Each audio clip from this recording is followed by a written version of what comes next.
Hello বন্ধুরা, তনু লাইফস্টাইলের তরফ থেকে তোমাদের সবাইকে জানাই স্বাগত। আজকে হচ্ছে সানডে। সানডে মানে প্রত্যেকটা বাড়িতে কিছু স্পেশাল হবেই। তো আমার বাড়িতে আজকে আমি কি বানাচ্ছি বলো তো? এই নাও, তোমরা দেখে নাও। এইটা কি? এই দেখো, আমি বানাচ্ছি আজকে চিকেন বানাচ্ছি। তো তোমরা কে কে চিকেন খেতে ভালোবাসো তাড়াতাড়ি জলদি চটপট চটপট চলে আসো।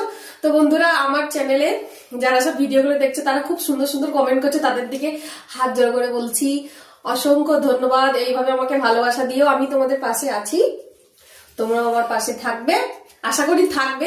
অনেকেই আছো আমার দাদা ভাই দিদি ভাইয়েরা। তো আজকে আমি দেখতেই পাচ্ছি চিকেন বানিয়ে ফেলেছি, টপার টপ খাবো। এখনো বর আসেনি, আসবে, গপু আছে ভেতরে। আর কি বলি বলো তো? আমার এই ভিডিওটা যদি ভালো লাগে লাইক কমেন্ট শেয়ার করতে একদম ভুলবেন না। সব ভিডিওগুলো দেখবেন। Tata, bye bye.